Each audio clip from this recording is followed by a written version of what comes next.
Bom, gente, bom dia para todo mundo. Eu agradeço muito o convite que vocês fizeram. Eu e a Angélica já viemos trocando essa ideia de eu participar com vocês de eventos, mas por conta que eu tive uma bebê, agora ela está com 2 anos, nos últimos anos as coisas ficaram um pouco mais difíceis. Então, fiquei bem feliz de poder participar, mesmo nessa condição difícil que a gente está, né? Mas que bom que esse momento virtual pode acontecer. Meu nome é Natália. Deixa eu passar aqui. Então, eu sou nutricionista, trabalho aqui em São José dos Campos, em São Paulo, e eu atuo hoje tanto com a nutrição clínica, né, clínico em consultório. Meu trabalho é ajudar hoje pessoas que sofrem de alguma maneira com a comida, então seja com efeito sanfona, é, brigas com a balança, transtorno alimentar, compulsão alimentar, comer emocional. Então, eu ajudo pessoas que tenham algum tipo de sofrimento com a comida e com o peso a fazerem as pazes com a comida, né? A olharem para a sua relação com a comida e conseguirem ter uma relação mais saudável com ela. E eu também trabalho no IASE, que é o Instituto de Alimentação Consciente e Intuitiva. Eu sou uma das cofundadoras, que é um instituto que tem a missão de promover essa paz com a comida através dos profissionais de saúde, principalmente de nutricionistas. Então, o nosso instituto tem formações para nutricionistas. Nós temos o livro Em Paz com a Comida, como a Angélica colocou, que é um livro não só para nutricionistas, mas para todo o público, que traz aí diversas reflexões e exercícios. É um livro de exercícios, então tem exercícios diários, questionários para a pessoa olhar para a sua própria relação com a comida. E no Instituto, então, nós temos aí essa missão de divulgar informação para os nutricionistas, seja por formação, cursos de formação, ou pela divulgação de informação mesmo, pelo livro, pelas nossas redes sociais. Nós temos uma revista também que chama Sentidos do Comer. E então hoje eu atuo dessas duas maneiras. E nas minhas redes sociais vocês também podem encontrar o conteúdo que eu produzo, que é no canal de Bem com o Meu Prato. Isso é um pouquinho sobre mim. Vocês acham que eu já posso dar início, gente? Pode, Natália, pode ficar, pode ir tranquila. Então, beleza. Bom, então, continuando, ou melhor, começando, né? A... Agora foi. Eu pensei muito no convite, né, e no tema que foi pensado para essa palestra, que é a nutrição além do nutriente, um olhar além do nutriente. E pensando nisso, me veio muito, na verdade, sempre que eu dou palestra, me vem muito as minhas próprias experiências no consultório, tanto desde lá da formação quanto atuais. E pensando nesse tema, me veio muito forte uma vivência que me marcou muito ainda na graduação, quando eu estava no final do curso fazendo estágios. Né? Num dos estágios, a gente prestava atendimento para a população e muitos dos pacientes que vinham ali eram estudantes da própria universidade que eu fiz a graduação, que foi a Universidade Federal de Santa Catarina, em Florianópolis. E uma dessas pacientes era uma estudante lá da UFSC mesmo, me marcou muito, porque ela veio na consulta, né, a gente fez toda aquela anamnese, né, tudo como era anamnese, a avaliação física, antropométrica, e ela foi então contando que ela tinha o desejo de perder peso, ela se encontrava num sobrepeso e que ela vinha com esse desejo, essas tentativas de perder peso desde que ela era criança. E aí ela contou que já com 9 anos foi a primeira vez que ela tinha tido contato com essa ideia de seguir uma dieta, porque ela estava já no sobrepeso, e o pediatra trouxe a primeira dieta que ela fez, e desde então, ela já estava ali com seus 20 anos, ela vinha fazendo vários tipos de dieta, muitas vezes tendo a perda de peso, mas sempre tendo reganho de peso posterior. E aí ela chegou e falou assim: eu não sei nem por que eu estou vindo aqui de novo, porque eu já tentei tantas vezes e nunca consigo, e eu não sei se eu vou conseguir seguir um plano novamente. E a gente foi construindo ali um plano, né, tentando ser o mais flexível, mais próximo das preferências dela. E aí ela foi, né, eu fui acolhendo, fui colocando para ela que realmente era difícil, né, não era fácil seguir um plano, que nós temos um comer que muitas vezes é muito maior, né, do que essa questão nutricional, que nós comemos por questões emocionais, por questões mais profundas, que a nossa relação como ser humano com a comida é algo maior do que isso, porque essa era uma ideia que eu já acreditava, já estudava desde a faculdade. E aí ela de repente começou a chorar. E ela começou a cair em prantos assim, colocando que ela devia ter, né, um problema que ela nunca contou para ninguém, mas que ela sentia que ela realmente tinha um problema com a comida, porque ela realmente não conseguia parar de comer. Ela disse que por mais que ela conseguisse seguir planos e dietas e métodos de emagrecimento por um tempo, chegava um momento onde ela sentia que ela comia tudo que tinha pela frente. E ela começou a chorar porque ela não sabia como lidar com aquilo, como que ela fazia para não comer, para não ter aqueles momentos onde ela comia tanto. E aquilo me marcou muito porque eu não sabia exatamente o que fazer, né? A gente foi construindo um plano, tentando ser o mais flexível, colocar as coisas que ela gostava de comer, né? Que ela relatou que gostava, mas eu não sabia como ajudar naquele momento. E muita dessa angústia veio porque eu estava vivendo algo muito parecido com ela e que eu nunca também tinha contado para ninguém, ninguém sabia. Eu também tinha esses momentos de comer exagerado, que depois eu fui entender que eram compulsões alimentares. Depois dessas experiências no consultório, e olhando para a minha experiência pessoal, eu fui entendendo que eu estava vivendo um transtorno alimentar. Então, durante todos os anos da graduação, foram 5 anos de graduação, eu estive vivendo o transtorno alimentar. Teve uma época que ficou mais claro, que foi uma época que eu passei por anorexia, e foi a primeira vez que eu entrei em contato com esse diagnóstico, né, com muita perda de peso, muita restrição. Mas todo o tempo da graduação eu estive vivendo com compulsão alimentar, que não aparecia no corpo. Né? Eu, hora estava mais no sobrepeso, mas não estava naquela desnutrição que as pessoas se preocupassem. E aí, quando essa paciente me contou isso, aquilo mexeu muito comigo, porque eu senti as mesmas dificuldades com ela. Eu estava ali, tinha acabado de aprender a prescrever cardápio, eu prescrevia cardápios para mim e eu não conseguia seguir por muito tempo, por mais que eu colocasse as coisas que eu gostasse, né, as coisas que eu sentia que eram importantes para mim.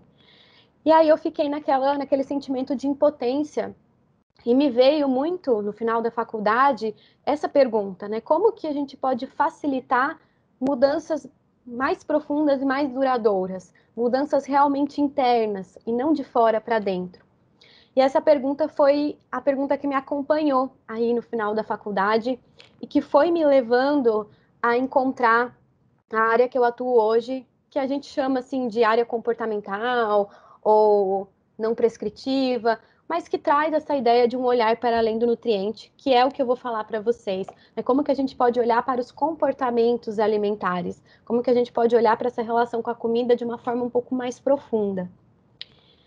E aí, né, pensando um pouco na nossa situação atual, trouxe aqui umas estatísticas de peso que acredito que não deve ser novidade para ninguém aqui, né, sobre a questão do sobrepeso, ser uma condição aí que está trazendo muita preocupação, né, principalmente a obesidade.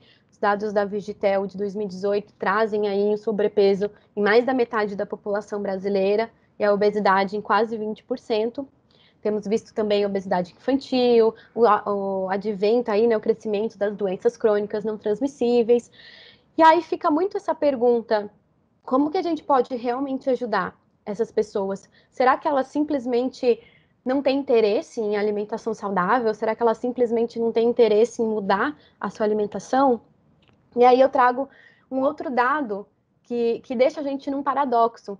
Por exemplo, esse estudo que foi divulgado, né, pela Fiesp, com 3.000 pessoas, 3.000 brasileiros com mais de 16 anos, em 12 regiões metropolitanas brasileiras, entre setembro e outubro de 2017, encontrou que 80% dos brasileiros buscam alimentação saudável. Se a gente for ver outros dados, né, como dados da Amazon de pesquisa de livros, eles trazem como a busca por emagrecimento, né, weight loss, perda de peso, como ter uma alimentação saudável, são temas muito buscados hoje por uma boa parcela da população. Então, por que será que a gente continua tendo esse aumento tão grande, essa preocupação tão grande com obesidade, com doenças crônicas não transmissíveis. Inclusive, um outro dado que eu acredito, não consegui achar o mais recente, mas que eu acredito que deve ter aumentado muito nos últimos anos, é a procura por um nutricionista. Eu lembro que quando eu estava na graduação, até a minha família falava assim que nutricionista, no sentido da clínica, né, da busca pelo nutricionista no consultório, eles colocavam que não achavam que ia ser uma profissão fácil, né, de você ter um sustento financeiro, porque não se falava muito em buscar um nutricionista naquela época. Hoje, né, a gente já vê essa grande procura por, né, todo mundo aí tem os amigos, a família, que vem buscando um nutricionista. E isso é algo muito interessante para nós, nutricionistas, mas também nos traz essa grande responsabilidade de como ajudar de uma maneira real. E aí, um outro dado que eu encontrei recentemente do Conselho Federal de Nutricionistas é o aumento, né, da formação de profissionais. Então, em 2009, nós tínhamos ali cerca de 60 mil e dobrou para 2017.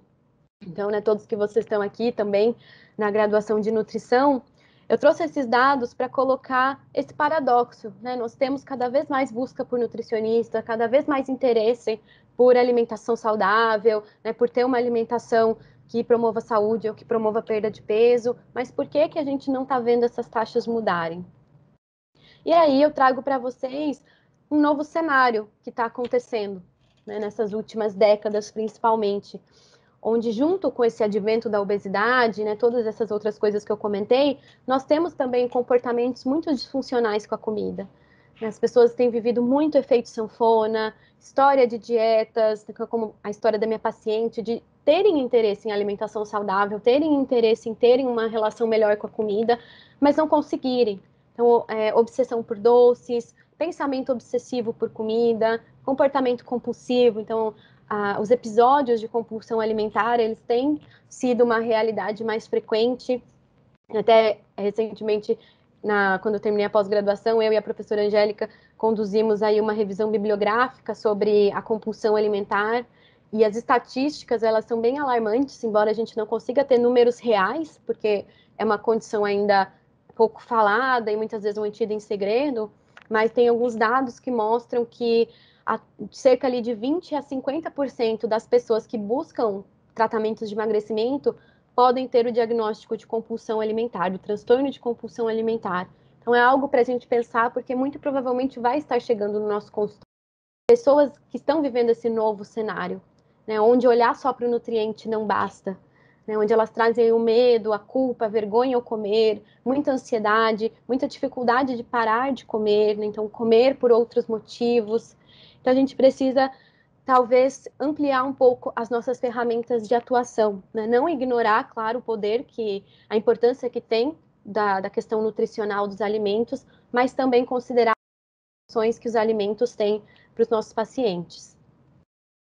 E aí eu trago essa frase, que é das autoras do Intuitive Eating. Intuitive Eating em português a gente chama de alimentação intuitiva, é uma das linhas muito estudadas pela nutrição comportamental, que trabalha também com um conceito aí não prescritivo, né? Trabalha com um olhar para além do nutriente. E aí as autoras colocam que se tudo que a gente precisasse para ter um peso normal fosse conhecimento sobre comida e nutrição, a maioria das pessoas não teria problema com peso.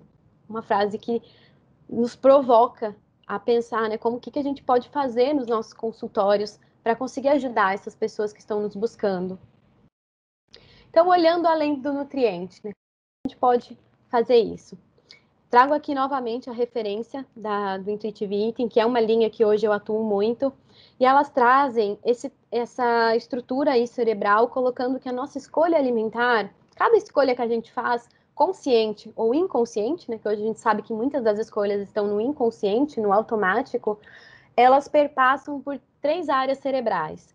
Então, nós temos primeiramente o complexo reptiliano, que é a nossa área cerebral ali mais primitiva, tem esse nome inclusive porque aparece nos répteis, é uma área muito ligada à sobrevivência. Então é através dela que a gente sente fome, sede, sono e todas as nossas necessidades mais primitivas de sobrevivência. Então, em relação à alimentação, a fome, né, a sede, a sensação de saciedade, muitas vezes até a sensação de escolhas nutricionais, né, por exemplo, uma vontade muito grande de feijão, né, num quadro possível de anemia, por exemplo. A segunda área seria o sistema límbico, que é uma área já mais evoluída, que aparece também nos mamíferos, que está ligada às emoções, muitas vezes também a memórias afetivas, e dentro da alimentação isso também acontece. Então, a nossa cultura alimentar, ela está ligada nesses significados da alimentação, os afetos, então alimentos que são e foram importantes na infância, que têm algum significado para mim. E a última área, que é a nossa área aí, né, diferenciada nos seres humanos, que é o neocórtex, que traz a parte racional da, da, da, do nosso pensamento aí, né, do nosso cérebro, a nossa parte racional da lógica, do pensamento, e é através dela que a gente tem as informações sobre a alimentação. Todas essas informações nutricionais que muitas pessoas têm, as informações que a gente escuta desde criança, né, que, por exemplo, cenoura faz bem para a vista, espinafre faz ter força. São todas as informações que a gente vai recebendo e vão fazendo parte da nossa escolha. Então, segundo essas autoras, né, que na verdade trazem referência de vários outros, nossas escolhas alimentares, elas perpassariam todas essas áreas cerebrais. Então, no momento que eu estou, por exemplo, num buffet para me servir, a minha escolha, ela envolveria a ativação dessas 3 áreas. Então, eu acessaria, por exemplo, a minha fome, para saber quanto que eu vou me servir. Eu acessaria a minha história cultural com os alimentos, os significados. É por isso que, em geral, eu vou escolher o arroz com feijão e não o macarrão com lentilha, né? Embora sejam composições próximas, né? E a área racional também, né? Por exemplo, eu sei que é importante comer salada, então eu pego algum vegetal, ou vejo que tem cenoura, lembro que é importante. Então, todas essas áreas, elas entram em sintonia quando a gente faz uma escolha alimentar. E a gente precisa, então, como nutricionistas, ajudar com que os pacientes se reconectem com todas essas áreas. Se a gente foca só no nutriente, a gente está estimulando só o neocórtex e ignorando muitas vezes ali a fome, né, a saciedade que a pessoa tem, os afetos, os significados, a história alimentar da pessoa, a cultura. E muitas vezes esse é o motivo pelo qual as pessoas não conseguem prolongar, né, a manutenção aí dos cardápios, das dietas, quando elas têm só esse olhar para o nutriente. E aí, então, o comportamento alimentar, ele envolve esse olhar para essas 3 áreas. Os comportamentos que a gente tem, né, em geral, não só alimentares, eles partem de um conjunto de pensamentos, de cognições e de sentimentos, de afetos que eu tenho, né, armazenados. Então, os comportamentos, eles partem de pensamentos e de sentimentos que eu vou tendo durante a minha vida, que eu vou construindo. E a mesma coisa no comportamento alimentar. Os comportamentos alimentares que eu tenho, eles vêm aí de uma interação entre o estado fisiológico, então, o que eu estou sentindo fisicamente, o psicológico, as crenças alimentares que eu trago, o meu estado emocional e o ambiente que eu vivo. Então, os comportamentos que os nossos pacientes têm, eles refletem a interação entre todas essas áreas cerebrais que eu citei. E por isso, o nosso papel de nutricionista, ele pode também englobar, que é o que eu vou falar hoje para vocês, o trabalho de cognições, né, pensamentos distorcidos sobre alimentação, estratégias para entender esse comportamento alimentar, entender quais são as crenças por baixo, quais são os sentimentos que a pessoa tem em relação àquele alimento específico. Então, sobre isso que vamos falar hoje, né? Um olhar um pouco mais profundo da alimentação. Trouxe aqui ainda esse outro esquema que eu quase sempre mostro nas palestras, que é de uma psicanalista, que eu acho que nos mostra de uma maneira muito legal o olhar sobre a alimentação e que nós nutricionistas e profissionais da saúde em geral podemos trazer. Ela divide, então, a psicomecânica alimentar, que é o que está para fora do iceberg, né? Então, é uma atuação um pouco mais voltada só para o nutriente, de fora para dentro, né? Então, do nutricionista para a pessoa, de fora para dentro.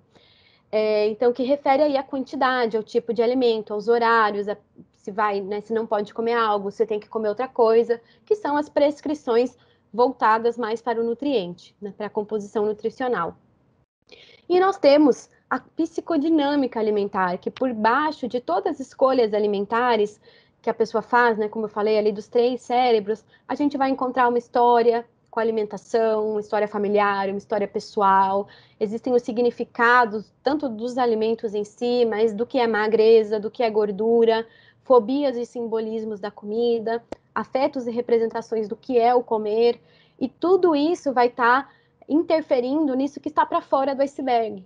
Então, nós precisamos adentrar junto com a pessoa toda essa psicodinâmica alimentar se a gente realmente quer facilitar essas mudanças no comportamento.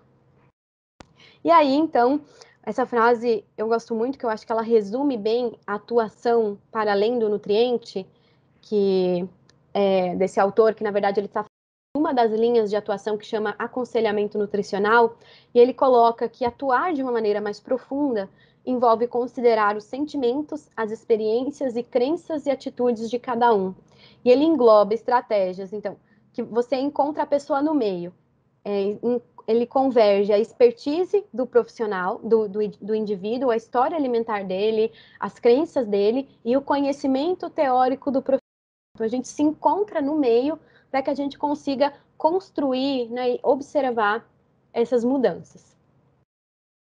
Aqui, então, uma comparação entre um modelo mais prescritivo, né, com um olhar só para o nutriente, e um modelo mais voltado para o aconselhamento nutricional.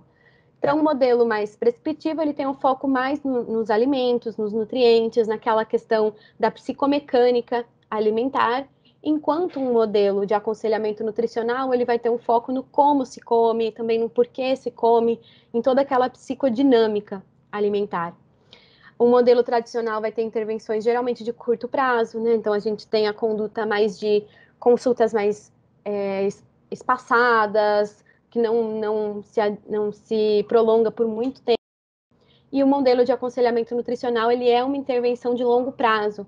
Então, a gente acompanha a pessoa por muitos meses e muitas vezes até por anos, dependendo do que ela está vivendo, né? Se é um transtorno alimentar, por exemplo. O modelo prescritivo, ele vai ter uma ênfase mais no ensino mesmo dos nutrientes, né? Onde a gente passa informação para as pessoas. O modelo ampliado, ele tem isso também, mas não é o componente principal. O modelo prescritivo, ele vai se basear mais num relacionamento cordial, mas não tão próximo entre paciente e nutricionista. E no modelo ampliado, a gente já coloca que o vínculo, né, a ligação ali, né, o vínculo, a relação de confiança com um e o outro é muito importante para que a terapia ali nutricional aconteça. Por exemplo, pegando o caso que eu contei para vocês da paciente que eu atendi ainda quando estudante, naquela época eu não tinha, né, esse conhecimento, mas eu já, como ela tocou ela trazia ali vivências que eram muito parecidas com as minhas, eu tive muita empatia por ela e fiz um acolhimento muito grande, né, quando eu coloquei que eu entendia que era muito difícil, né, que era realmente complicado seguir tudo aquilo, quando você tinha toda essa questão emocional com a comida, e por ter ali um momento de empatia e um momento de vínculo, ela então já conseguiu compartilhar a vivência que ela tinha, que muito provavelmente era de compulsão alimentar, mas que eu também não conhecia na época. Mas ela se sentiu então à vontade para trazer a realidade que ela vivia. E essa é uma questão muito importante de colocar, porque muitas vezes os nossos pacientes não se sentem confortáveis para colocar, ou se sentem com vergonha, né, de colocar que se sentem descontrolados, né, ou que se sentem, termo que eles usam, né, viciados. Então, essa questão do vínculo é muito importante para que a pessoa possa realmente trazer aquilo que está incomodando em relação à alimentação.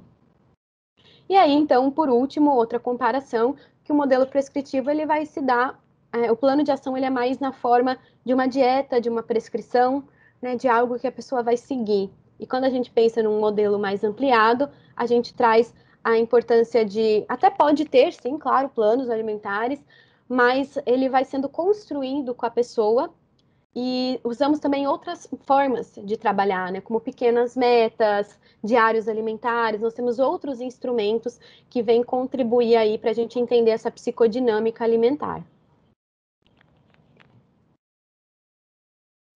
Mas bem, né, eu queria trazer para vocês um pouco da prática, para vocês da teoria, principalmente dessa ótica aí do aconselhamento nutricional, né, dessa relação horizontal entre paciente e nutricionista, da gente aprofundar nas crenças, né, da gente olhar para os sentimentos. Mas vamos falar um pouquinho sobre como a gente pode fazer isso na prática, que eu acho que é a dúvida que geralmente os nutricionistas têm, né? Como que eu faço isso? E aí eu queria trazer aqui para vocês um caso. Oi? Oi, pera só um pouquinho, Natália. Ô, Natália, tem alguém com o microfone ligado? Eu tô tentando achar quem que é. Ah, tá, beleza.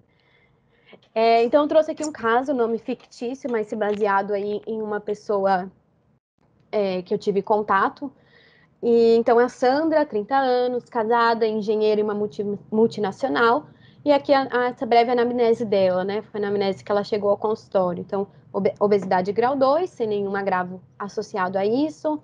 Tinha uma rotina de trabalho muito estressante, muita pressão, sedentária. Diz que engordou muito nos últimos 10 anos, com muito efeito sanfona. Então, muitos histórico de sucessos e insucessos com tratamentos para emagrecimento. Relata que ela tenta ter uma alimentação saudável, mas não consegue porque tem muita dificuldade de se controlar. E diz que não tem muito ânimo para cozinhar quando chega cansada à noite. E aí eu queria deixar aí para vocês brevemente, né, essa pergunta: como que a gente poderia ajudar a Sandra, com base nisso que ela trouxe aqui rapidamente? Não sei se vocês já têm alguma ideia formada do que a gente poderia fazer, né, ou já tem alguma uma suspeita. Mas então vou colocar aqui para vocês. Na verdade, né, quando a Sandra chegou e deu esse breve relato, eu não. A minha primeira impressão, né, meu primeiro pensamento é que eu não sei como ajudar a Sandra, porque na verdade eu não sei o que está acontecendo. Eu não. Como que eu posso ajudá-la sem antes investigar um pouco mais, sem antes entender um pouco mais do problema que ela tem em relação à alimentação? Então, aqui é uma das primeiras ideias que a nutrição não prescritiva, né, ou o próprio aconselhamento nutricional, que é uma das linhas dentro da nutrição não prescritiva, é uma das ideias que ele traz, que é, primeiro a gente precisa entender para depois a gente poder partir para a atuação. Trouxe aqui essa maleta do mecânico, porque para tentar fazer uma analogia, eu essa ideia do mecânico, né? Então ele tem ali uma maleta que ele tem todas as ferramentas, né, que ele necessita para o trabalho dele, mas ele só vai saber o que ele vai utilizar depois que ele fizer uma análise do carro, né? Ele vai ouvir o barulho que o carro faz, vai ouvir, né, o dono do carro, vai investigar o motor e a partir daí ele vai dizer, né, o que está acontecendo e vai conseguir retirar ali uma ou mais ferramentas que ele precise. Se virem ali para a oficina dele vários carros e ele sempre utilizar as mesmas ferramentas, pode ser que para alguns carros ele acerte e pode ser que para outros, para muitos outros, ele não vá acertar. Então, primeiro, a gente precisa investigar junto com o nosso paciente, entender melhor o que está acontecendo, para a partir daí a gente poder atuar. Até aqui, então, trouxe essas 3 etapas do aconselhamento nutricional, que essas autoras elas trazem, que divide assim, mais ou menos, né, para a gente entender didaticamente. A descoberta inicial, então, entender a pessoa no seu contexto biopsicossocial, né, entender o que realmente está acontecendo, considerar a história dele, a expertise que ele traz, e vai ser muito baseada na escuta, no vínculo, na confiança e na segurança. Depois disso, né, mais em contato com essa pessoa, entendendo brevemente ali o problema dela, a gente vai partir para uma exploração em profundidade. Então, realmente entender o que está acontecendo e promover espaço para que a pessoa traga esses problemas, né, traga essas dificuldades que ela tem no dia a dia e possa elucidar isso. Junto conosco, né, ao invés de a gente dar as respostas prontas, que a gente promova esse espaço, esse diálogo para ela construir soluções que possam fazer sentido para ela. E a partir daí, então, que ela vai realmente se preparar para a ação, né, que realmente vai colocar em prática alguma meta, alguma solução que ela tenha tido. Então, pensando nisso, pensando aí na primeira etapa da descoberta inicial, queria mostrar para vocês uma outra anamnese inicial da Sandra, ao invés daquela primeira que eu mostrei para vocês. Então, vou ler para vocês um pouquinho sobre a Sandra. anos, é engenheira, tem uma rotina estressante, com carga horária de trabalho de 10 horas por dia. Ela quer emagrecer, vive em briga com a balança e consigo mesma, está insatisfeita com o peso e com o corpo, já fez várias dietas, mas não consegue seguir por mais de 3 meses. Ela relatou, então, que iniciou a primeira dieta aos 13 anos de idade, com acompanhamento de um endócrino pediatra, por preocupação da mãe. E nos últimos anos, nos últimos 10 anos, engordou muito devido à rotina cansativa de trabalho. E aí, segundo a expressão que ela mesma relatou, tem tido hábitos alimentares inadequados, além de uma vida sedentária. E aí ela diz que não gosta de academia, mas gosta de caminhada, só que ela não faz porque ela está sempre cansada. Chega em casa e fica muito desanimada. Todo dia ela tenta recomeçar uma dieta, mas chega um momento do dia, que geralmente é o fim da tarde, que ela diz que não consegue mais manter. Aliás, nesse quesito, relata já ter passado por diferentes profissionais de nutrição, endócrinos, nutrólogos e até procedimentos estéticos, mas nada estéticos, desculpa, gente, e nada disso se sustentou nos resultados de emagrecimento em longo prazo. E após, então, um longo tempo da sessão, onde ela relatou esse histórico ali inicial, a Sandra, então, conta que ela, aí palavras dela, diz que tem vergonha de contar, mas vai contar assim mesmo. Diz que o seu problema é hambúrguer. Ela diz que se sente viciada, que ela tem algum problema e que ela não consegue se controlar e pede delivery todos os dias. Diz que todos os dias ela se promete não pedir, mas chega em casa à noite e não consegue resistir. Ela comentou que o seu problema é falta de força de vontade, e que ela nem sabe porque que ela está procurando ajuda. Essa é uma frase que eu escuto bastante, né? Como eu contei da minha outra paciente. Se ela nunca tem a disciplina para colocar em ação. E ela diz que desde criança, expressão dela também, não tem educação para comer, que sempre foi muito gulosa. Suas expectativas, então, com acompanhamento são o emagrecimento, parar de comer hambúrgueres, melhorar seus hábitos alimentares, comer alimentos mais saudáveis por acreditar que são menos calóricos, melhorar sua autoestima e sua insatisfação corporal devido ao excesso de peso. Opa! Então, aqui olhando para o caso da Sandra, né, a gente consegue perceber que já é uma anamnese bem diferente da que a gente teve antes, né, muito mais ampliada e muito mais aprofundada. E para a gente conseguir, então, como que a gente consegue ter todos esses dados, né? Como que a gente consegue acessar essa história da pessoa para que a gente possa realmente entender o problema? Que, como a Sandra colocou, né, na verdade, o problema dela ia muito além dessa questão de não conseguir seguir um plano alimentar. Na verdade, ela trouxe ali um problema muito específico ali, que era o hambúrguer, que era essa questão do delivery todos os dias. E ela se sentia refém disso, onde ela se sentia realmente vício é uma discussão aí muito acirrada, né?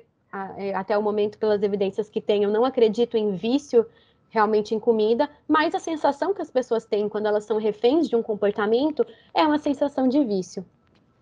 Então, qual que é a ferramenta que a gente pode utilizar para ajudar em consultório? É que só uma reflexão, né? Não é necessariamente a bioimpedância, acho que é, opa, passou. Se eu não me engano, aquele ali é a calorimetria, mas na verdade é o ouvido. Então, o que fez com que a Sandra se abrisse, ou até a gente for pegar o caso que eu contei para vocês lá no começo, ainda na faculdade, foi o fato da pessoa se sentir num espaço seguro. E para isso, para ela se sentir segura, ela tem que se sentir não julgada, ela tem que se sentir ouvida, ela tem que se sentir acolhida, né, e ela tem que se sentir respeitada, para que ela possa, então, contar. Talvez, né, quando a gente escuta de fora, né, e muitas vezes até acha engraçado a situação dela com o hambúrguer, mas era uma situação que trazia muito sofrimento para ela, né? Se sentir descontrolado, se sentir viciado, traz um sofrimento muito grande. E uma sensação de baixa autoeficácia, né, de baixa capacidade de fazer algo. Então, para ela, era uma situação que ela provavelmente não tinha relatado para ninguém antes. Então, para ela se sentir à vontade, para poder compartilhar aquilo que é muito importante para o nosso tratamento, ela precisa estar em espaço seguro. Então, como que a gente pode facilitar essa mudança, né? Promovendo ali respeito, empatia, escuta, realmente deixar a pessoa falar, né? Deixar ela confortável para colocar o que está dificultando a relação dela com a comida, a gente então, quando a gente vai conseguindo entender realmente o que está acontecendo, a gente vai detectando quais são os comportamentos alimentares que provocam sofrimento e que são aqueles que a gente pode trabalhar juntas para mudar, né, nós e os pacientes. E aí, como que a gente então trabalha para a mudança? Né? Como que a gente pode ajudar, por exemplo, a Sandra nesse caso?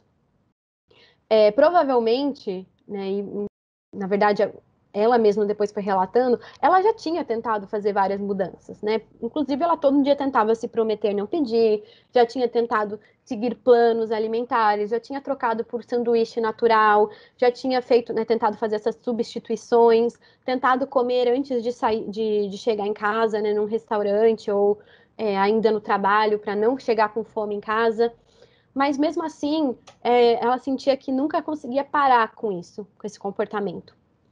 E aí, então, a gente precisa entender que tentar substituir o comportamento e tentar parar o comportamento não provoca uma mudança duradoura, porque, na verdade, a gente não vai estar atuando com a causa do comportamento. Aqui trouxe essa citação da autora do livro Compulsões Alimentares, e ela fala assim: quando fazemos constantemente algo que não gostamos ou que nos faz mal, ao invés de continuarmos fazendo tentativas atrás de tentativas para mudar isso, poderíamos, em primeiro lugar, nos perguntar: para que eu faço isso? É uma pergunta simples, mas é a pergunta que vai nortear toda a nossa investigação sobre aquele comportamento alimentar. Para que, né? Então não é um porquê de julgamento, é um para que a Sandra faz isso. Que função essa relação ali que ela criou com a alimentação tem na vida dela. E aí, então, né, a gente pode entender, pegando novamente essa figura do iceberg, que eu uso muito, eu acho que ela exemplifica muito bem como funciona o nosso comportamento alimentar. A gente precisa entender que aquilo que eu como, né, as escolhas que eu faço, os horários, a quantidade, como eu falei antes, está tudo nessa esfera aí acima d'água, né? Nesse ambiente acima d'água. São tudo parte dessa psicomecânica. E mais do que isso, são sintomas, né? São consequências daquilo que está debaixo da água, né? Debaixo da água que a gente tem a nossa história, as nossas crenças, os nossos porquês, as causas ligadas ali da Sandra ao hambúrguer. Então, tentar tirar esse hambúrguer, substituir por outra coisa, é simplesmente tentar mexer num sintoma, que não necessariamente vai funcionar e geralmente não vai funcionar no longo prazo, porque a gente não trabalhou as causas que estão ali embaixo. Então, fazendo essa investigação com a Sandra, né, e aí entra de novo a história de ser um longo prazo, né? A gente foi em várias consultas, várias sessões investigando, com diários alimentares para casa, né, para entender o que estava acontecendo, entender o que ela pensava, entender o que passava na cabeça dela quando ela buscava um hambúrguer, ou como ela estava se sentindo. E não só ali durante aquele momento do hambúrguer, né? A gente buscou também investigar muito o anterior, o dia dela. Como é que ela se sentia durante o dia, o que que ela comia durante o dia, como que eram as refeições durante o dia, o que que ela pensava sobre isso durante o dia. Então, a gente fez realmente uma investigação, que é aquela parte do aconselhamento nutricional, que é a etapa 2, a exploração em profundidade. Então, na minha prática clínica, eu utilizo hoje muitos diários, que são exercícios, eu chamo de exercícios de autoobservação, para a pessoa ir se observar em casa, para a gente buscar entender o que está acontecendo. E aí, com o decorrer das investigações que a Sandra foi fazendo, a gente foi entendendo um pouco melhor o que acontecia, que levava ela a comer esse hambúrguer, né, com tanta frequência. Na verdade, o problema não é o hambúrguer em si, né? Até preciso ressaltar isso. Não tem problema nenhum a gente comer hambúrguer ou o fast food, né? Fazer parte aí de vez em quando da nossa vida. Mas o problema que eu e a Sandra detectamos, né? A dor dela era se sentir refém disso, né? Eu senti que essa escolha me domina sempre, né? E com muita frequência. E aí, então, a gente foi entendendo um pouco do que estava acontecendo. A primeira coisa que a gente foi percebendo foi em relação à compensação da dieta. todos os dias a Sandra tentava fazer algum tipo de dieta. Não, muitas vezes não era nem consciente, né? Ela já estava nas crenças inconscientes. Então, ela já muitas vezes pulava o café da manhã ou fazia um café da manhã muito empobrecido, fazia o almoço na empresa já com essa ideia de dieta, muitas vezes comendo não exatamente ali um prato nutritivo, mas muitas vezes só uma salada, né? Ou muitas vezes comendo uma quantidade muito pequena, não fazia lanche da tarde, geralmente, né? Ou ficava tomando só os cafezinhos que ela tomava no trabalho. Então, o que a gente foi percebendo era, primeiro, acho que vou até chegar primeiro aqui pelo segundo ponto, né? Uma fome física negligenciada. Então, né, o que eu fui vendo com a Sandra é que ela não tinha falta de força de vontade, ela tinha fome. Então, chegava ali no final do dia, quando ela ia para casa, e ela já tinha terminado as obrigações, ela também tinha ali uma fome acumulada, né? Já que ela fazia refeições muito empobrecidas durante o dia.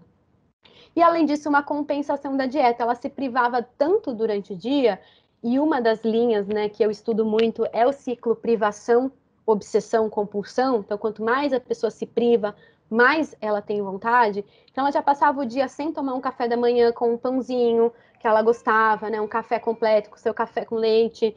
Ela não fazia o almoço como ela gostava, então estava aí nessa ideia de restrição de arroz e feijão, por exemplo, né? Então, muitas vezes comia só salada, ou só a salada e uma carne, mas não comia aquilo que ela realmente queria. Então, se privava muito, não só na questão da quantidade ali da fome física, mas também até nessa mentalidade de dieta de se privar de carboidratos. E aí chegava no fim do dia, vinha essa vontade muito grande. E o que contribuía para esse momento todo era que o dia a dia era puxado, né? A rotina dela de trabalho era muito puxada, ela tinha um cargo muito importante, ela tinha muitas pressões e muitas cobranças, então eram muitas maneiras que ela precisava se validar, se colocar.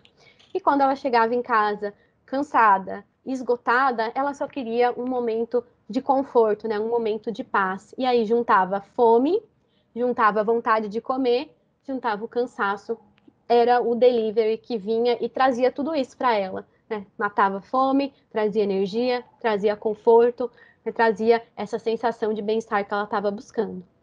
Então, o trabalho que eu e a Sandra fomos fazendo foi no sentido de trabalhando agora na preparação, percebam que é a terceira etapa, de ir trabalhando cada ponto desse. Então, a gente foi primeiro trabalhando para ela não passar mais fome, que foi uma percepção que ela nunca imaginava que ela ia ter, que ela passava fome, mas ela realmente passava fome durante os dias, comia extremamente pouco.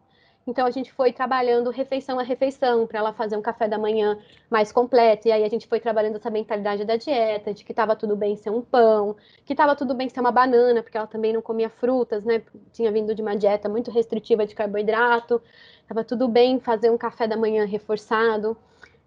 Trabalhamos o almoço para ela também comer de uma maneira que fosse ser mais nutritiva, que saciasse a fome, que fosse mais satisfatória também, que ela tivesse prazer. Né? Então, podia ter o arroz com feijão dela, que era uma coisa que ela gostava e que já não comia há muito tempo, né? Podia ser um macarrão também, podia ser aquilo que ela tivesse mais desejo naquele dia. E que ela pudesse, então, se sentir também saciada e satisfeita.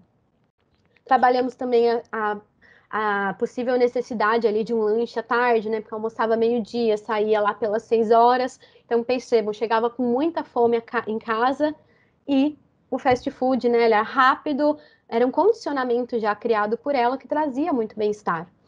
Então, a gente foi trabalhando também a inserção de um lanche à tarde que fosse gostoso, que fosse uma pausa do trabalho para ela, né, se restabelecer, se reenergizar. E a gente foi trabalhando também a questão do comer emocional, né? O terceiro fator, de entender que faz parte da nossa vida comer emocionalmente, mas pensar também, né, na importância da gente não ter só a comida como a opção de prazer, né? Como coloca assim aquela frase, né? Se a gente só tem uma escolha, então na verdade a gente não tem escolha, né? É só uma opção. Então, até depois disso, ela também foi começar um processo de terapia, né? Isso acontece com muita frequência no meu consultório, para conseguir, né, se encontrar mais, entender melhor sua relação com o trabalho, sua relação consigo, né? Com a sua imagem, com quem ela era. e também descobrir outras formas de bem-estar, de hobbies, para que ela tivesse também outras formas para além da comida. E aí, passei. Né? Então, a gente teve mais ou menos uns 5 meses de um acompanhamento muito próximo, em que ela foi descobrindo isso e foi mudando pouco a pouco, sempre com metas do tamanho do passo que ela conseguia dar. Né? Então, primeiro ela foi olhar o café da manhã, depois que ela foi olhar o almoço, depois que ela foi olhar o lanche, começamos a conversar sobre essa questão do comer emocional, onde ela foi descobrindo novas estratégias. Conversamos muito sobre o prazer, sobre estar mais presente também enquanto come, né? Não só colocar para dentro, conseguir identificar também as fomes que ela tinha, se realmente era fome física ou se era que emoção era essa que ela tinha fome, né? Que sentimentos eram esses que ela tinha depois do trabalho. E então, pouco a pouco, o fast food ele foi deixando de ser tão necessário. E a ideia não era que a Sandra parasse de gostar, né? Às vezes acontece, às vezes a pessoa percebe que ela nem gostava tanto daquele alimento assim. Mas no caso da Sandra, ela percebia que sim, ela gostava, era um fast food, né? Depois também aprofundando a história dela, era algo que ela comia desde criança, né? No dia do aniversário, a mãe e o pai levavam no McDonald's, né? Que era o McLanche Feliz, então tinha toda aquela história muito ligada ao conforto. Então era uma coisa que trazia muitos sentimentos para ela. Mas no final ali do nosso acompanhamento, o resultado que ela teve foi que ela foi deixando de ser refém disso. Né? Então, pedia de vez em quando ela sentia conscientemente, né, que ela queria esse carinho, que ela queria viver essa experiência, mas não era mais aquele cotidiano. Então, no final do nosso acompanhamento, ela estava ali com refeições muito mais equilibradas, né, muito mais prazerosas e se sentindo mais tranquila. Né? Depois trabalhamos também o jantar, né, com mais opções. Ela foi se sentindo mais tranquila, então, com a sua alimentação. E aí, então, só para apresentar para vocês, para encerrar aqui a minha fala, né, nesse trabalho eu utilizei muito a linha do aconselhamento nutricional, que foi a que eu apresentei para vocês, inclusive falei das 3 etapas que funciona o olhar. Trabalho muito com alimentação intuitiva, e aqui eu trouxe para você só para apresentar várias linhas teóricas, teórico-práticas, na verdade, que falam um pouco sobre essa relação com a comida, que falam sobre mudança de comportamento. Então, para deixar aí para vocês opções de seguirem, né, os seus estudos, eu acredito que é sempre interessante dar uma lida, assim, ou conhecer um pouco sobre todas, para ver com qual você vai se identificando, qual você gostaria de estudar mais em profundidade, né? Ou se faz sentido para você essa linha de atuação.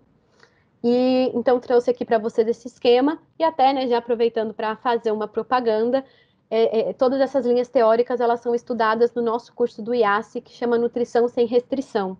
Então, a gente apresenta a evidência científica, a prática clínica, né, com casos de cada uma delas, para que vocês possam conhecer essas linhas teóricas e avaliar se vocês se identificam, né, com alguma delas ou mais de uma delas, de repente.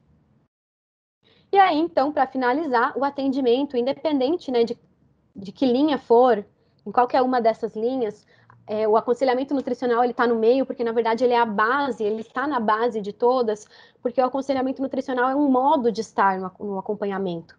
Então, é um atendimento baseado em horizontalidade, não é um profissional que sabe e uma pessoa que recebe, né, que escuta.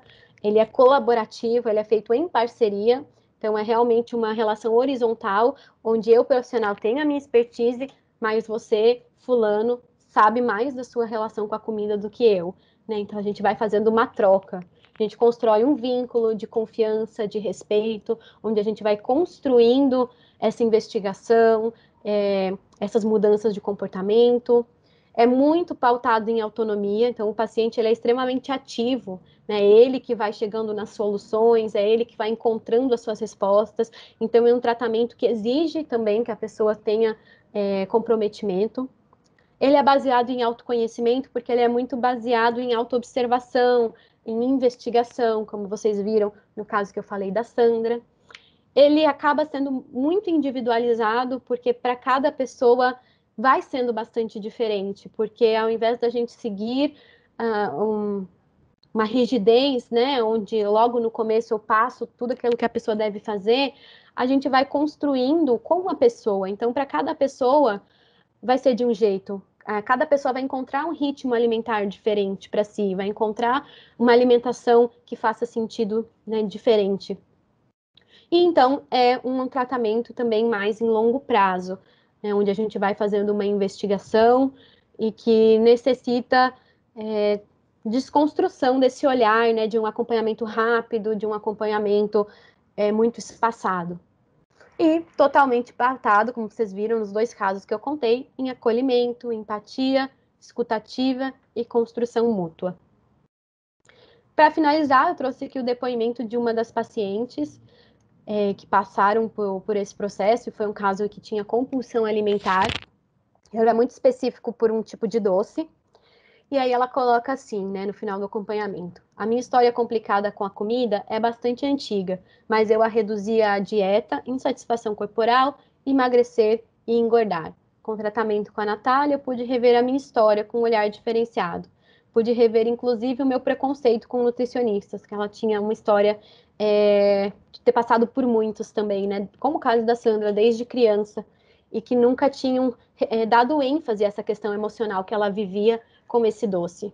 E aí ela coloca: para quem vive de dieta, sabe de cor e salteado o que deve fazer para emagrecer, mas a relação com a comida vai muito além. Hoje eu não tenho compulsões alimentares, como sem culpa e com prazer, mas principalmente como de forma consciente. Descobri que por boa parte da minha vida eu só engoli, não parava para sentir o sabor, as sensações e os sentimentos. Concomitante a tudo isso, passei a me apaixonar por mim. Sei que esse será um processo eterno, mas tenho certeza que não teria ido tão longe sem a sua ajuda. Agradeço imensamente por ir além do status quo e fazer uma real diferença na vida dos seus pacientes. Então, esse é um relato que mexe muito comigo, justamente porque responde, né, aquela pergunta que eu vim por tanto tempo estudando e trabalhando na minha jornada aí dentro da nutrição. E, para encerrar, ainda trouxe o depoimento de uma nutricionista, que também, não sei, talvez vocês conheçam ou não, mas que já passou pelos nossos cursos, e que, para colocar para vocês, que também é muito gratificante trabalhar além do nutriente, né? Não é que a gente não considera o nutriente, inclusive, com a Sandra, a gente trabalhou um balanço nutricional, né, para ela não chegar com tanta fome à noite, mas é um ir além disso. E aí aqui a Natália, ela coloca alimentação consciente e intuitiva, que foi o Mindful Eating, o Intuitive Eating, que ela estudou com a gente, foi um divisor de águas na minha vida. Despertou a minha paixão por ser nutricionista, fazendo com que eu me reencontrasse na profissão, devido ao seu olhar mais amplo da nutrição, mais humano e gentil da pessoa que se alimenta. Sinto imensa gratidão e alegria por poder auxiliar as pessoas a transformarem sua relação com a comida e com o corpo. Então, para colocar para vocês também que para nós nutricionistas é muito gratificante também ser o facilitador, né? Não é a gente que muda a pessoa, a gente só facilita para que ela investigue a sua história com a comida. E é isso, então, só para finalizar. Opa, aqui. Deixo aqui o contato do IASSE, né? Se vocês quiserem conhecer, que é o nosso instituto, tá o site, e o livro Em Paz com a Comida, que ele traz aí de uma maneira, de uma linguagem acessível, porque é pensado não só para nutricionistas, mas para todas as pessoas. Várias reflexões que são as reflexões que a gente conduz também no consultório, baseadas no Intuitive Eating, que é a alimentação intuitiva. Então, também, se vocês quiserem conhecer, é só acessar o site. E é isso. Termino então com essa frase que acho que é basicamente em quase todas as palestras ela tá, que nenhuma balança ou dieta poderia saber seus sentimentos, seus pensamentos, suas experiências, sua fome, sua saciedade e o que agrada o seu corpo. Só você é expert em você. Uma frase aí do Intuitive Eating. Obrigada pela atenção e eu fico também à disposição agora para as perguntas.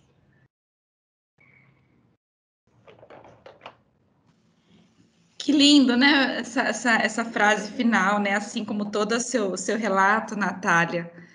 Ai, não estou conseguindo abrir minha câmera aqui. Ah, deu. Que frase bonita, né? Que toca mesmo. Até teve uma pessoa que colocou aqui, né? Vivi Amaral, que relato emocionante, né? Então, é aí, né, palavras bonitas que tocam, que a gente percebe que a nutrição é mesmo além, né? Dessa montanha de nutrientes que a gente tem aí, dessa total aí ser refém, né, de balança, de, né, medidas, né? Então a gente vai muito além disso. A nutrição, eu falo que ela é apaixonante em virtude disso, porque a gente consegue, né, ir além aí do que simplesmente fazer o cálculo, né? Vai além daí dos números matemáticos. Eu falo sempre para meus alunos, quem é a pessoa que está ali? Quem está ali com você, né? Então, enxergar ela de uma maneira diferenciada. E sua palestra foi linda, né? Emocionante, né? O seu conhecimento, né? Na área aí, eu acho que é um divisor de águas também, né? Muito, muito forte, né? E muito bonito. Deixa eu ver se alguém, né? Todo mundo está falando que lindo, né? Obrigada pela Que palestra, bom, que legal. emocionante. Né? Os livros do IASSE são apenas impressos ou há no formato e-book? Ele tem esse livro, a gente tem mais de um livro, né? Nós temos outros livros lá, mas esse livro em específico você encontra no Kindle também, na Amazon. Então é o formato do leitor Kindle, né? Ah, legal. Foi a pergunta da Maria Silvia, né, professora, com a gente. Pergunta, você, da Ju, agora eu não sei o nome completo dela.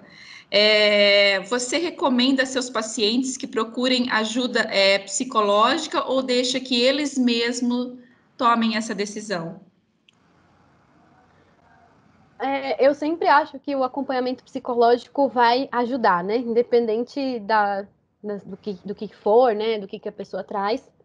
Mas, olha, boa pergunta. Acho que vai sendo meio quanto ao caso, né? Tem alguns que eu já coloco, acho que logo no começo, né? Que eu acho que vai ser válido. Para outros, essa ideia me vem mais durante o trabalho. Não é uma coisa protocolada, assim, né? Que para todo mundo eu falo. Também não me sinto no direito de impor, né? Então tem alguns pacientes que também, por mais que eu coloque a importância, que vai ajudar, eles não querem. E aí também, né, a gente precisa respeitar. Mas eu acredito que se tiver o acompanhamento psicológico, né, até como eu vi muito na pós, né, que foi em psicologia, é outra velocidade, né? É outro trabalho que é feito, se a pessoa tem o amparo do profissional psicólogo também. Natália, eu tenho uma pergunta. Você disse que durante mesmo, né, a própria graduação, você se descobriu aí em relação, né, a uma outra abordagem da nutrição, né? Como foi para você? Porque na nutrição a gente conversa muito isso, né, Angélica? Em relação aos protocolos, em relação, né, às diretrizes curriculares do curso de nutrição, em que nós temos que seguir aí de acordo com o MEC, né? E que é o protocolo e é o que seja necessário, mas a gente sempre está trazendo, a gente tem essa preocupação aqui na Unicep de sempre trazer, né, profissionais dessa outra abordagem, seja alimentação intuitiva, comportamental, né, a funcional, então a gente dá espaço, né, para várias abordagens aí dentro né, do leque aí de nutrição. Mas como foi para você descobrir esse outro lado aí, essa abordagem, né, comportamental, ou mesmo dentro do curso ou logo após? Entendi. Foi, na verdade, assim, logo que eu entrei no curso de nutrição, eu percebo que eu já comecei com comportamentos de transtorno alimentar, né? Foi aquela fase ali, né, que você tá meio adolescência, meio jovem adulto, né? O corpo deu uma mudada, e ali eu já comecei com essa preocupação com peso, né? E aí a gente também tem esse peso de ser nutricionista, né? O estereótipo, assim. Então, acho que logo ali eu já comecei a fazer Polegar muitas anelar médio, não sei. Acho que logo no começo ali eu já comecei com o processo de.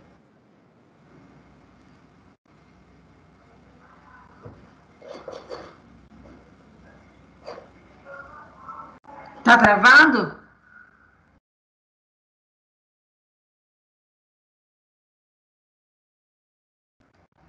Valéria, eu não tô te ouvindo. Você tá me ouvindo? Agora eu tô.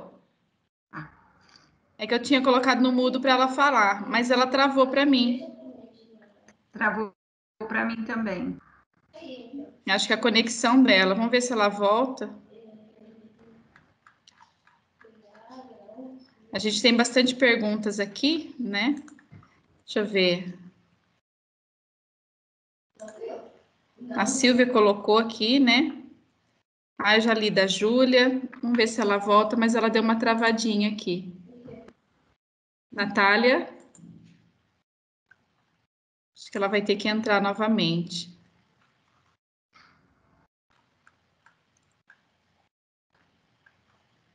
Acho que ela caiu, Angélica. Vamos ver se ela consegue entrar novamente. Aí a gente vai para o finalzinho das perguntas, né? Eu queria fazer depois um comentário no final, tá bom? Ah, sim, claro. Deixa eu só esperar um pouquinho, ver se ela consegue voltar.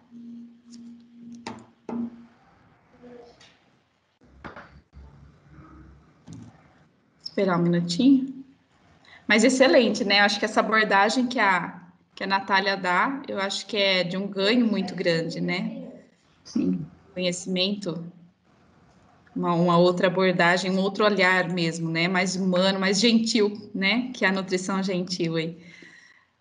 Acho que ela não está conseguindo, ô, Angélica. Você tem o... Ah, chegou.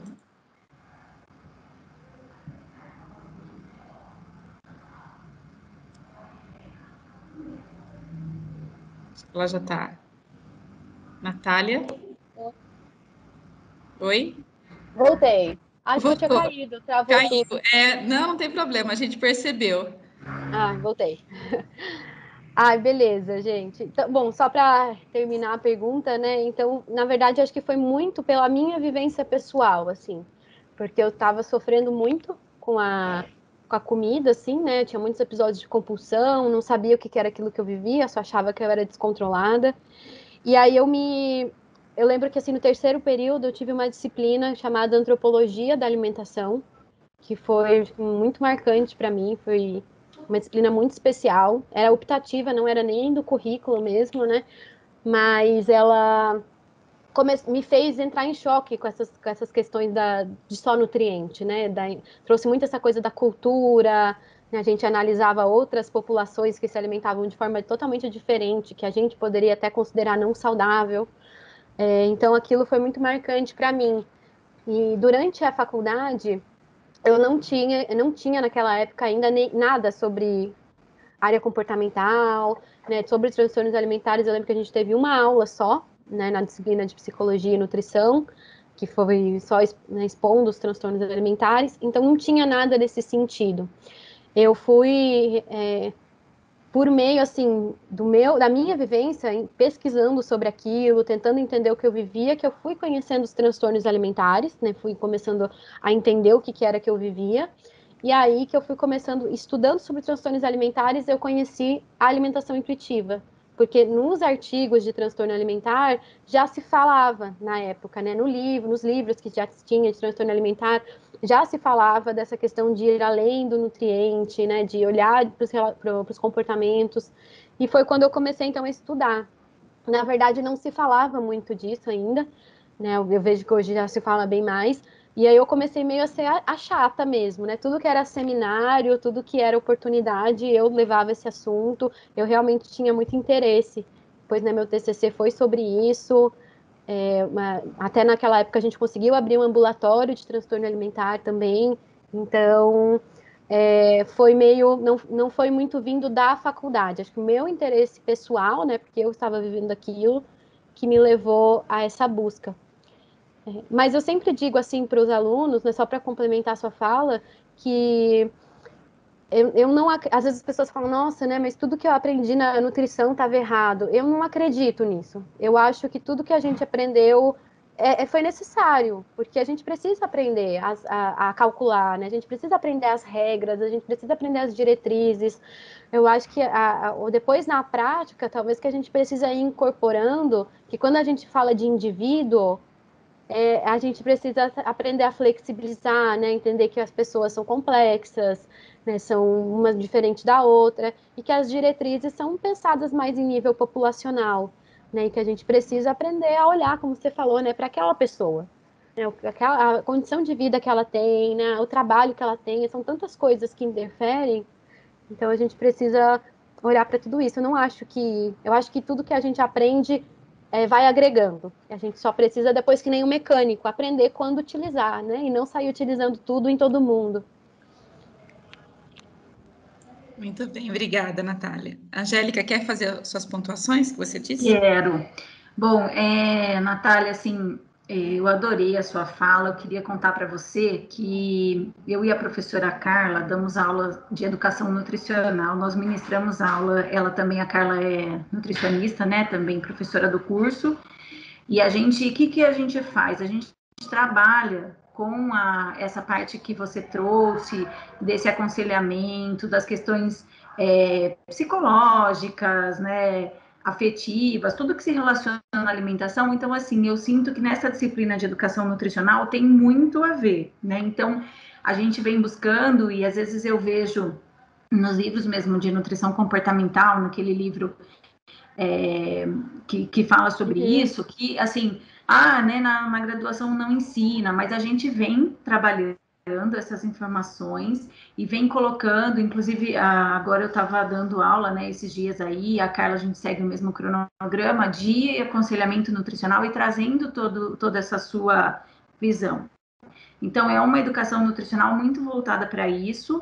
E eu queria comentar com você que nós passamos, né, uma fase, com certeza a Valéria lembra, a Maria Silvia, que está aqui nos ouvindo, dos alunos virem para a nutrição achando, né, até quando começou a divulgação de blogueiros, ou mesmo de próprios nutricionistas, aquela história de tudo muito restrito, que não pode doce, que tem que ter fé, força e foco, todo aquele lado, e aquilo nos deixava muito angustiado. Por quê? Porque a gente estava sendo questionado por eles, parecia que as nossas condutas eram condutas erradas, que imagina onde já se viu deixar a pessoa comer um doce por dia.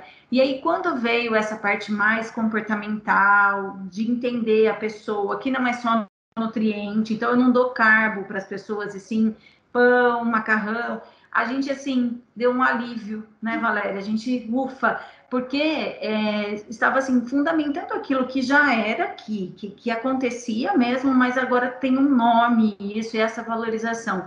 Porque é legal aquela pessoa que consegue seguir tudo à risca, que ela tem lá um foco, mas não é todo mundo assim. Na verdade, muitas pessoas não vão conseguir. E aí a gente tem que trabalhar esse outro lado. Então, a sua fala, e é importante, né? Ela vem complementar aquilo que a gente fala para os alunos e o quanto que é importante os outros profissionais trazerem o conhecimento deles, né? Para que a gente possa agregar e dizer, ó, nós estamos falando, né, nessa mesma linha.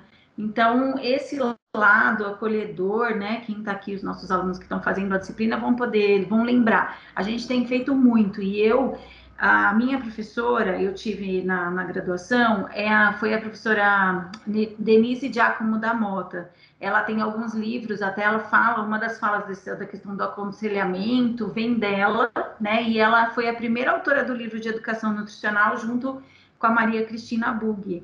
E elas trabalham, né? Então eu tive a Denise como professora.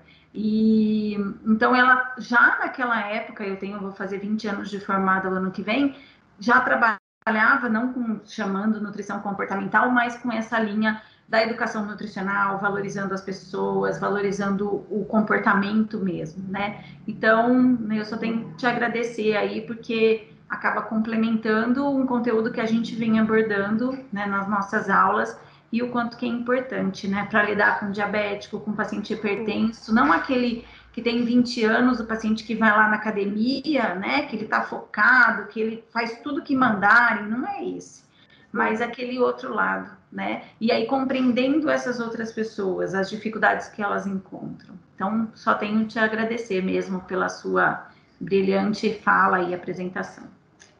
Obrigada. E muito legal você colocar isso. Ano retrasado, eu estive em Florianópolis, conversei com alguns professores e eles falaram a mesma coisa que você comentou, né? Que os alunos estavam vindo diferentes, por estarem mais, né, com essa coisa de blogueira, né? E vida fitness e tudo isso, que eles realmente cobravam, né? Mas eu vi que fulano falou que não é assim, que é diferente, né? E que realmente estava sendo diferente. É interessante você falar isso. E sobre essa questão da educação alimentar e nutricional, eu não tive, pelo que eu me recordo da minha disciplina, né, eu não tive muito contato com essa parte, né? Mas hoje, agora no IASSE, a gente tem estudado muito mais sobre educação alimentar e nutricional, né, estudado sobre esse conceito, e até assim, ficando muito felizes e surpresas de como o conceito, né, da educação alimentar e nutricional já englobava tudo isso. Ele que foi sendo um pouco distorcido aí, né, no passar do tempo, né, da forma que ele foi traduzido, que a gente fala hoje de educação nutricional é só ensinar o que é bom e o que é ruim, né? E não, já tinha todo esse lado de olhar para a pessoa, de que cada pessoa é diferente, né? De ser algo horizontal. Então, acho muito legal isso está entrando tudo em sintonia. Acho que também esse movimento aí do nutrição comportamental veio trazer de volta esse olhar, né? Que talvez a gente, por causa dessa questão toda do olhar só para o nutriente, de emagrecimento, tudo que está muito em alta, a gente acabou deixando um pouco de lado, né? Mas eu vejo que os alunos, muitas faculdades hoje estão já abordando com muito mais ênfase isso, né? Que às vezes até abordava, mas era assim, né? Um detalhe, né? E não, abordando com ênfase, mostrando que é tão importante quanto falar de nutriente. É isso mesmo. A gente tem essa preocupação, né? A Angélica alinha muito bem isso, né? Em virtude de trazer, né? Tudo isso aí, de voltar aí, né? Ter o olhar né, direcionado para a educação nutricional. Acho que a Roberta levantou a mão também aqui, ela está há um tempo com a mão levantadinha. Roberta, você está com o microfone ligado? Acho que ela queria falar alguma coisa. Roberta?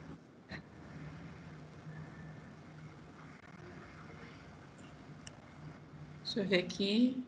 Tem a pergunta da Maria Silvia, sim. Tem mais uma pergunta, Natália. Como os cursos de nutrição atraem muitas pessoas, né, com dificuldades no ato de comer, como vê a formação desse profissional no sentido de superar suas questões pessoais para não levá-las para seus pacientes? É uma ótima pergunta. Esses dias, uma psicóloga falou, num evento que a gente teve, ela falou assim, que os nossos pacientes, eles conseguem ir até onde a gente foi. Ela falando da psicologia, né? Então, por isso que eles têm muito incentivado essa prática de fazer terapia, né? Do autoaperfeiçoamento. E eu fiquei pensativa, porque é importante que nós, nutricionistas, não que a gente tenha que ter uma relação perfeita com a comida, mas que a gente busque trabalhar isso.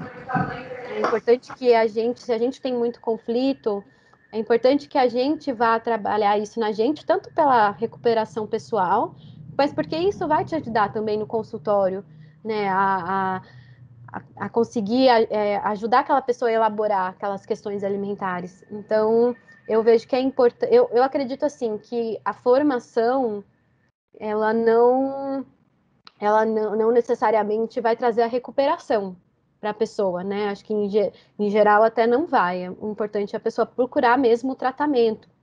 Né? E eu acredito que pode ser feito concomitantemente, né? Você está na graduação, você está também fazendo um tratamento, ou você já está atendendo, você também pode estar fazendo tratamento. Acho que isso é só positivo. Mas eu acho que é importante buscar o tratamento, sim, vale, tanto profissionalmente, mas falando na vida pessoal, vale muito a pena, né, buscar o tratamento.